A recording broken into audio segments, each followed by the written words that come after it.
क्या लोकसभा में घट जाएगी बीजेपी की संख्या? क्या विपक्ष के संपर्क में बीजेपी के कई सांसद हैं? क्योंकि टीएमसी के संपर्क में बीजेपी के 3 सांसद हैं, ऐसा चौंकाने वाला दावा बीजेपी को लेकर टीएमसी के नेता ने किया है। आपको बताते हैं कौन है वो टीएमसी का नेता जिसने ये दावा कर दिया कि बीजेपी के 3 सांसद उनके संपर्क में हैं, और इसके बाद कैसे खेल बिगड़ सकता है बीजेपी का एनडीए का।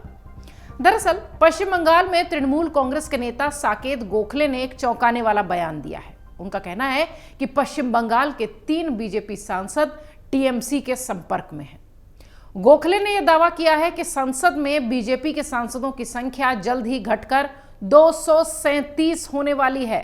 टीएमसी के नेता ने यह भी कहा है कि पीएम मोदी को अजीब गठबंधन के अस्थायी ढांचे का है ये पूरा गठबंधन, जो लंबे समय तक चलने वाला नहीं है। पीएम मोदी का ये जो गठबंधन है ये अस्थायी है।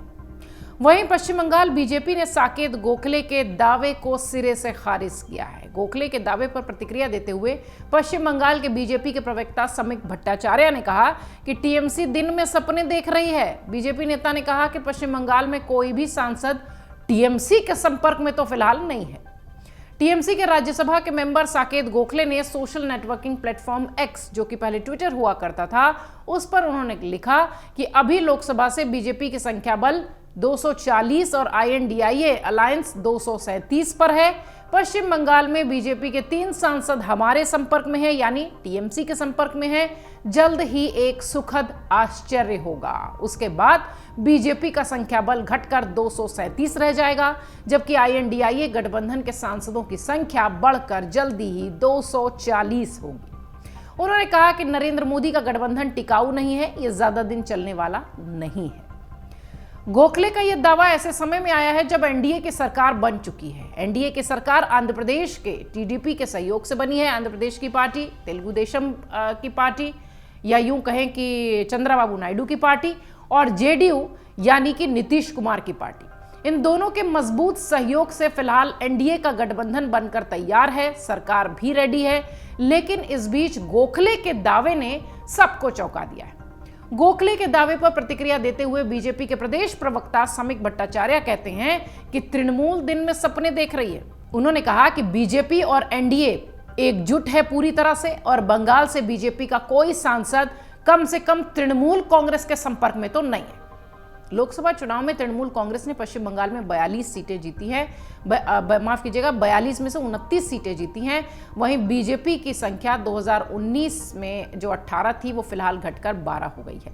बंगाल में निश्चित तौर पर बीजेपी का प्रदर्शन थोड़ा सा परेशान करने वाला रहा है, लेकिन देश के दूसरे हिस्से में भी, दूसरे राज्यों में भी लगभग जो प्रदर्शन का प्रतिशत है, जो सीटों की संख्या है, वो कम होती दिखाई पड़ी है। इसलिए चिंतन मंथन के दौर से तो बीजेपी गुजर ही रही है, लेकिन इस बीच टीएमसी के नेता का यह दावा निश्चित तौर पर एक बार फिर सियासी हलचल मचा रहा है। और जैसा कि हम आपको लगातार बता रहे हैं कि इस टीएमसी सांसद ने बाकायदा संख्या का जिक्र करते हुए कहा है कि वो संख्या जो कि 240 की अभी दिखाई पड़ती है, वो बहुत जल्द 237 की हो जाएगी, और आईएनडीआईए गठबंधन की संख्या 240 पहुंच जाएगी। लोकसभा चुनाव में बीजेपी को 240 पर ही जीत मिली है। फिलहाल टीडीपी, जेडीयू जैसे कई दलों के साथ मिलकर वो केंद्र में गठबंधन की सरकार बना रही है। जैसा कि हमने शुरुआत में कहा कि एनडीए की सरकार बनी है। ऐसे में यदि उसके ही 3 सांसद पाला बदल लेते हैं तो फिर सोचिए कि कैसे मुश्किल में पड़ जाएगी सरकार। हाल ही में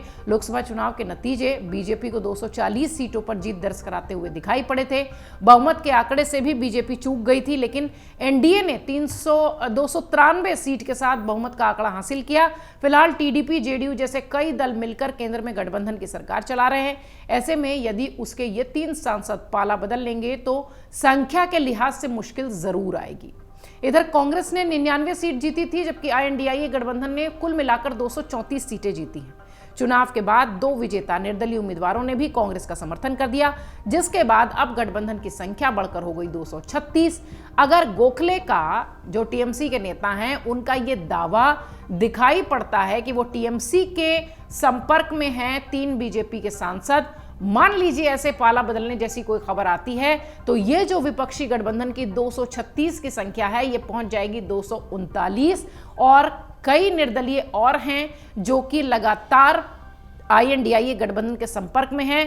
अगर ऐसा कुछ होता है तो यह संख्या 240 के आसपास आ जाएगी, यानी कि बीजेपी की संख्या के बराबर।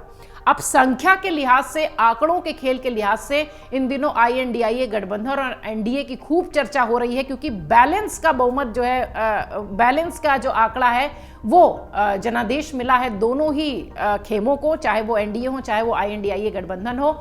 लेकिन फिलहाल देश में NDA की सरकार बन चुकी है।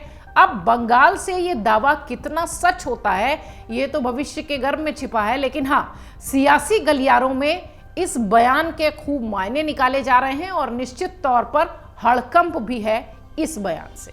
अगर आप ये वीडियो YouTube पर देख रहे हैं तो हमारे चैनल को सब्सक्राइब करें और बेल आइकन को दबाना ना भूलें। अगर आप Facebook पर ये वीडियो देख रहे हैं तो हमारे पेज को लाइक करें।